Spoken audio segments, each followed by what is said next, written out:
Love Serye TV. Paano ang sugat ang puso? Tunghayan na po natin ang ika-4 na bahagi. So, kailangan muna natin mag-search sa kanya-kanya nating topics. Sa akin, Hinduism, din sa'yo, Buddhism. Suggest ni Francis. Hindi kailangan muna nating isulat yung kailangan ng isa't isa, tsaka pa tayo hahanap ng impormasyon ng kanya-kanyang topic. Sagot ko naman, hindi nga kasi. Dapat unahin muna natin tingnan yung mga information sa internet or sa mga books. Saka pa tayo magde-decide kung paano pagsasabihin yung opposite religions. Napasubsob na lang ako sa mesa nang wala sa oras. Ayaw ko na talaga. Give up na ako. Ang yari dyan sa kasama mo, pre? Rinig kong tanong ni Steve. Ang chismoso talaga. Uy, babae. Bangon ka nga dyan. Anong petsa na? Uwi na tayo. Rinig kong sabi ni Francis. Bumangon ako at sinabihan siyang, sorry, walang tayo. Bigla na lang natawa yung babaeng dumaan sa pwesto namin. Gawin mo na lang muna yung gusto mong gawin after exam na lang tayo mag-finalize. It should be done by Friday next week. Ininglesan ako. Opo sir, walang gana kong sagot at tumayo ng upuan. Kanya-kanya na rin yung daan namin pa uwi dahil kung magkakasabay ko pa siya, naku talagang hindi ko na kaya. Pero teka nga, ba't ba inis na inis ako sa nega ngayon? Sa bagay kasi, minsan na ring may saltik ang pag-iisip nun. Parating nega sa mga bagay. Palagi akong binibwisit. Ayaw magpatalo. Tama yung mga dahilan, marami rin pala. Pag uwi ko ng bahay, naupo na lang ako sa sofa. At nakita yung pamilya ko nagmemeryenda sa dining area. Oh nak, andyan ka na pala. May cassava cake dito. Pagkasabi nun ni mama, ay napatayo agad ako. Favorite ko kasi yung cassava cake kaya hindi pwedeng hindi ko makakain yun. O ano, musta yung bagong school?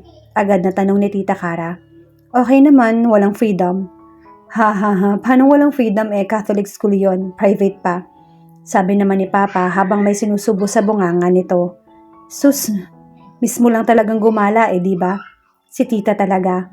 Ba't naman ako gagala konti lang yung baon ko? Piranig ko talaga yung baon kay Papa na katabi ko lamang. Naku, ikaw bata ka. Anong konti lang yung baon mo? Buti ka nga may baon, si mama mo nga wala. Napailing naman ako. Paano naman magbaon si mama? Nasa bahay lang yun. Oo nga pala, pa. Nakita ko na yung batang sinasabi mong munti ka nang maipagpalit ni Tita Cara sa akin. Masaya kong balita sa kanya. Uy, anong pinagpalit? Wala akong kinalaman dyan ha. Nagtatakang wika ni Tita na tinawanan lang namin lahat. O tapos, kumusta ang itsura niya? Pagkasabi nun ni Papa, bigla na lang ako kinabahan nang maalala ang pangyayari kanina. Max, abot rin ng kamay ng taong nais ko na makilala dati pa. Ang ganda talaga ng mga mata nito, kahit bakas pa rin yung sugat sa kaliwang panga. Parang gusto ko na yatang lumipad at libutin ang mundo sa di ko malaman na dahilan nung maramdaman ang paglapit ng mga balat namin. Sa wakas, nagtagpo rin tayo, sabi ko sa sariling isip. Hala kuya nagbablush na tong anak mo. Naku, may dalaga ka na. Agad na sabi ni Tita. At tito na ginulo pa yung buhok ko. Uy hindi maanghang lang talaga tong cassava cake ni mama. Bigla akong rason, tsaka tinahak na yung kwarto. Napasandal na lamang ako sa pintuan matapos kong isara. Ba't ba kasi kinabahan ako? Hindi naman ako ganito dati kakainis. Ayaw ko ng ganito. Pip pip. Ang wrong timing naman nun. 2 messages from Chin. Hoy, Kay, alam mo ba kung ano nangyari ngayong araw? Ang tanga rin ng babaeng to, pinaalala pa sa akin. From Chin. Basta kinilig talaga ako kay Steve. Kasi Kay, hinatid niya ako. Oh my God lang. Buti talaga mataas rin yung sense of humor ng poging Francis na yon. Kasi di ba umuna ka nang maglakad? Tapos umuwi na rin yung isa. Tapos kami yung naiwan. Di ko kinaya yon. Kaya ending, inuwi rin na sa kanila, hinatid niya ako sa bahay. Yun lang, nakakaiyak naman yung story nila. Grabe, kailangan talaga ng malalang awards. Hindi ko kinaya. Tuchin, okay, ayos yan. Ang lakas ng ulan kagabi Doon si Vicky, hindi man lamang nag-asayang magkumot. Vicky. Nakakasawa ng marinig. Biglang kwento ni mama nung nasa sink ako, habang nagtututbrush. Napatingin ako sa nakabukas sa pinto ng kusina. Makulimlim nga pero hindi naman umuulan. Anak, Dalhin mo na tong payong, baka uulan mamaya. Pahabol na sabi ni Mama nang makalabas na ako. Hindi yan ma, baka maiwan ko lang. Paano ba naman kasi wala yatang payong na hindi ko naiiwan o naiwawala sa kung saan, kaya hindi na ako nag-aksayang kunin yon. Baka magalitan pa ako ni Mama. Masaya lang ako naglalakad papunta doon sa unang kanto. Mga 3 kanto rin kasi yung layo ng school sa bahay namin. Nang maramdaman kong ba't parang may sumakit sa ulo ko. Pag minamalas ka nga naman, sana pala dinala ko na lang yung payong. Tama nga siguro yung Mama's knows best. Wala pa namang tricycle na dumaraan dito sa ganitong oras. Wala na akong choice kundi lumusob sa mumunting ulan, pero huminto rin sa iilang bahay at sumilong. Hindi ko naman kayang magbasa na lang, diba? Baka mabatukan pa ako ni Mama nang wala sa oras. Okay, tama? Ikaw nga. Napalingon ako sa kung sinong nilalang na nagsalita. Sige po. Launa na ako. Biglang paalam ni Zubiri Alex Zubiri sa lolang naka-jacket ng white. Ang cute naman ni Lola. Hindi naman ako na-inform na bahay pala nila to. May kailangan ka ba? Okay. Mukhang alam ko na. Sabay na lang tayo. Aya niya sa akin nung mapansin niya tayong iilang basa sa balikat ko. Nako, hindi na nakakahiya. Baka malit ka pa niyan. Ano, tara na? Tama nga, baka malit ako. Tumango na lang ako at sinabayan siyang maglakad. Ang awkward naman nito, baka ano pang sasabihin ng ibang makakakita. Madalas yata yung pinagtatagpo natin. Biglaan niyang sabi nung makalipas na kami sa kanto nila. Isang kanto na lang at makakaabot na kami. Pansin ko nga rin, naiilang kong sagot. So, kaya ka ba napahinto sa bahay dahil wala kang payong? O gusto mo lang akong makita? Sobra akong nagulat sa pinagsasasabi nito na dahilan ng paghinto namin. Uy, hindi grabe ka naman. Nakalimutan ko lang magdala ng payong. Depensa ko rito. Ang OA naman yata tong Subiri na to. Akala ko ba siya yung pinakamabait? Sabi mo nga, masyado kasing tahimik. Hindi naman ako masama. Tsaka uso rin. Lapit dito Nababasa na yung balikat mo. Agad niyan lapit sa akin na dahilan ng pagkagulat ko. Pero hindi ko na lang pinansin nung matanaw ko na yung simbahan. Katabi lang ng school namin. Oy pare, ang aga-aga ha, may chicks ka na agad. Uy hindi si Kato yung kahapon. Tingnan ko yung kausap niya nakatabi niya lang. Si Rex Subiri pala at isang cute na babae. Kuya, bilisan mo nga, naiinip na yung mga friends ko. Una na kayo pre, na-high blood na si Bunso. Wika nitong si Alex dun kay Rex. Kaano-ano mo yung Rex? Kilala mo? Di ba pinakilala mo kahapon? Mukhang mali yata yung natanong ko. So kilala mo na ako. Para tong tanga. Akala niya siguro ulyanin ako. Oo, si Alex ka ba? Nagtatakan tanong ko sa kanya. Sasagot na sana to kaya lang. Andito na pala tayo. Thank you ng marami sa payong. Una na ako. Paalam ko rito at ngumiti pa. Uy, sandali, antay naman. Rinig ko pang habol niya. Pero hindi ko na lang pinansin. Kaya lang naabutan pa rin ako. So, kilala mo na ako. Ulit niya pantanong. Hay, ang kulit. Si Alex ka nga, hindi ba? Bakit binago mo ba?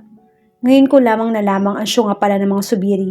Isang Subiri pa nga lang nakukulitan na ako. Talaga? Tinandaan mo talaga yung name ko? Para tong tanga. Paano kung hindi tatandaan Subiri kayo? Ano nakakatawa doon? Tanong ko dito habang pinagpapatuloy pa rin yung paglakad. Kaya lang napahinto na lang ako nung dali-daling nagsibabaan ng hagdan yung mga kaklase ko na pinangungunahan ni Ace. Sinundan naman ito ni Steve katabi si Francis. Alex, salamat ulit ha. Una na ako, andito na kasi yung mga classmates ko. Paalam po sa kanya at nilapitan na yung mga parating kong kaklase. Okay, pumasok ka pa? Biglang bungad ni Steve sa akin. Bakit? Anong ganap? Walang klase kaya tara na. Bigla na lang pinulupot ni Steve yung braso nito sa akin. Ba't daw walang klase? Kasi walang klase. Babatukan ko na sana siya na pinakita nito ang kamao sa akin. Walang exact reason pero lahat tayo pinauwi. Walang ganang sagot ni Francis na nasa tabi ni Steve. Uy Steve, nakita mo ba si Chin? Tanong ko sa lalaking hindi ko alam kung anong nakain at feeling close sa akin ngayon. Yung best friend mo ba? Itinext ko na ng maaga, sabi ko walang klase. Tinext niya? Tas yung babaeng yun, hindi man lamang ako tinext. Wait nga. So textmates kayo? Biglaan kong tanong na ikinahinto ng katabi ko. Anong masama? Galawan ha? Mahinang wika nung nega pero naririnig namin at inunahan pa kami maglakad. Na paano yun? Si Francis? Ewan ko, hindi naman yan ganyan dati. Saan na ba yung best friend mo? Inis na tanong ni Francis nung makalabas na kami ng gate. Ito na nga tinatawagan na. Masyado ka yatang excited bro. Pang-inis na naman ni Steve na ngayon hindi na nakapulupot sa akin. San ka na ba? Eto na nga kay, kasi ayaw pa akong payagan ni kuya. Sana talaga hindi ko na lang sinabi na walang pasok. Ba't ba kasi walang pasok? Tanong ni Chin habang nasa kabilang linya. Kala niya siguro hindi ko tatanungin kung paano niya nalaman na walang pasok. Ano daw? Tanong uli nung nega. Ba't bang atat nito? So, saan ka ngayon? Pupunta na lang. Pinalayas ko muna si kuya. Baka hindi ako payagan. Okay, basta bilisan mo ha. Tinapos ko na yung call at sumiksik muna dun sa tabi dahil may ilan ring lumalabas. Girl, parating na si Rex My God. Parang wala dito sila dadaan. Rinig kong sabi nung katabi kong babae na mukhang junior student. Syunga ka girl, malamang dito talaga yung dadaan. Isa lang naman yung daan, diba? Medyo napatawa ko nang marinig ang sagot niya. Kaya binaling ko na lang yung atensyon ko sa kaliwa. Baka pag-isipan ba akong tsismosa ng mga batang to? Kaya lang, anong nakakatawa? Inis na tanong ni Francis. Grabe talaga ang kamandag ng negan to. Kadabi ko na nga tong si Steve, ako pa rin ang pinag-iinitan. May galit siguro to sa akin. Tong katabi ko naman busy kakayo ko sa phone niya. Haha pre, pumasok ka pa. Wala namang klase. Rinig kong wika ng lalaki. Ulol ka Rex, hindi mo ko tinex. Dahil sa pangalang nabanggit, nilingon ko kung saan galing yung boses. Oh my God, si Max. Mas gwapo pala to pag bagong ligo. Medyo nawala rin yung ilang sugat niya sa may panga.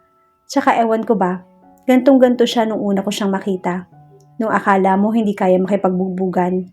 Hay, sana palagi na lang siyang ganyan. Ang gandang tanawin ko kay napabalik ako sa ulirat nang pansin kong nasa tabi ko na si Chin at nakatitig din sa mga subiri. Nakaakbay tong si Rex kay Max habang tong si Alex naman sasabay na sana sa kanila kaya lang napatingin sa gawin namin. Ilang sandali pa ay papunta na nga yung kung saan siya at saan kami nakatayo. Hoy pre, nagkasama na kayo kanina. Tara na. Sigaw ni Rex dito kay Alex na dahilan ng paglingon ng iilang estudyante. Ay, nagsama kayo? Takang tanong ni Chin kaya nabatukan ko ng hindi sinasadya. Ano, sasabay ka ba? Biglang tanong ni Alex na nakangiti sa harap ko. Para tong tanga, nakipayong lang ako kanina, feeling close na. Excuse me pre, kasi may lakad pa kami. Agad rin sulpot nitong si Francis. Gulat kaming napatingin sa kanya.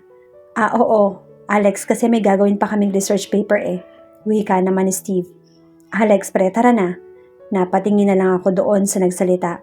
Si Max, ba't ang gwapo niya ngayon? Sige, Kay. May lakad rin pala kami. Next time na lang. Paalam nito at binigay pa yung payong. Hoy, payong mo.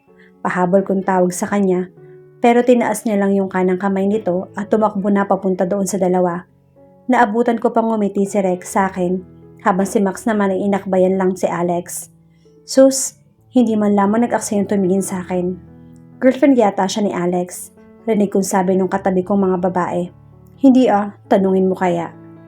Ayaw ko nga, ikaw na lang. Ano bang nangyayari? Tanungin mo na kasi. Tara na Kay. Aya ni Shin sa akin.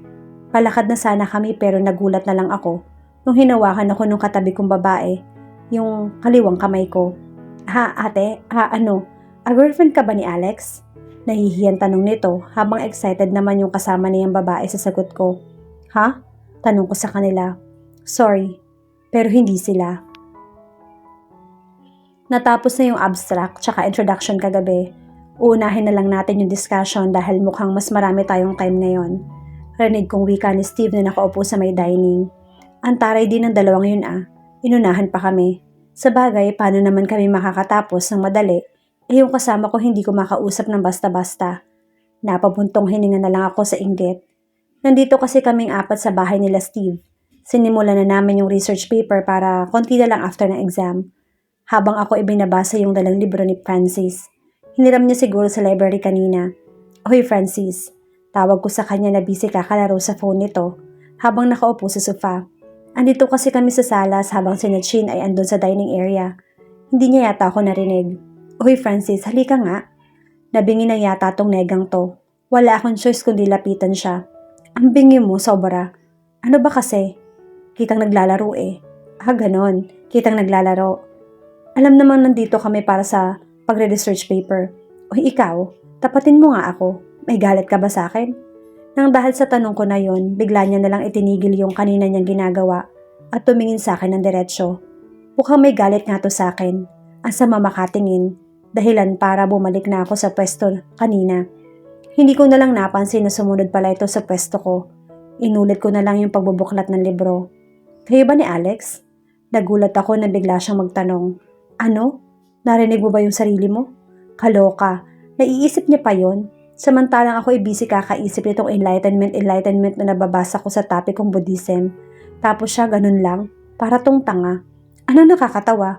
Ha? Hindi ako natatawa ha? Uy Kay, napano ka dyan? Bro, ano nangyari? Ewan ko ba dyan? Wala namang nakakatawa. Uy, hindi ah. Kasi busy ako kakaisip sa topic ko. Tas itatanong mo lang kung kami na ni Alex. Oh, anong mali doon? Tanga ka ba? Hindi ko nga masyadong kakilala yon. Paano magkakaroon ng kami? Sagot ko sa kanya at napailing na lang. Sunod na lamang namin gagawin yung methodology. Baka after exam na lang yung discussion dahil hindi pa naman nakaka-finalize ng mga information. Alam mo Kay, may napapansin ako. Nakangiting wika ni Chi na nasa tabi ko lamang habang nakaupo sa sofa. Oh, marami ka namang napapansin di ba? Hindi na ako nagugulat. Aray paano ba naman kasi binatukan ako ng wala sa oras? Tanungin mo kasi ako kung ano yon. Ito naman hindi pa sanay. Inirapan ko na lang siya at walang ganang tinanong kung ano yung mga napapansin niya. Mukhang tama talaga yung kutob ko sa poging yan. Sabi nito tumingin kay Francis na nakaupo lang sa kabilang sofa na nanonood ng TV. Makasabi ka ng may kutob para lang magnanakaw ha? Natatawang tanong ko sa kanya. Hais, kasi nga diba, bago tayo nakaalis ng school kanina, siya pa yung nagsabi dun sa mga babae na sorry pero hindi sila. Nakakakilig kaya yun Kay, alam mo ba? Tapos hindi pa rin naniniwala sa akin. Natakip ko yung bunganga nito dahil muntikan na kaming marinig nung pinag-uusapan namin. Bipitawan kita ng hininaan mo na lang yung boses mo. Tango naman niya sa akin. Di nga kasi pwede yun, Chin, kasi nga, sa totoo lang, lahat ata ng meron si Francis kinakainisan ko. Mahina akong sagot sa kanya na talagang kami lang yung nakakarinig. Sus, sinasabi mo lang yan. Pustahan tayo, may gusto sa'yo yan. Maniwala ka sa akin. Bigla ko na lang tiningnan si Francis na ngayon nakapikit na. Hindi ko talaga ma-imagine na yung negang yan, tapos ako, parang kinikilabutan yata ako. Tingnan mo naman yung poging yan matangos ang ilong, matangkad, parang hindi mo pag-iisipan ng masama. Okay sana yung pogi tsaka matangkad pero yung hindi pag-iisipan ng masama? Nako, labag sa kalooban ko.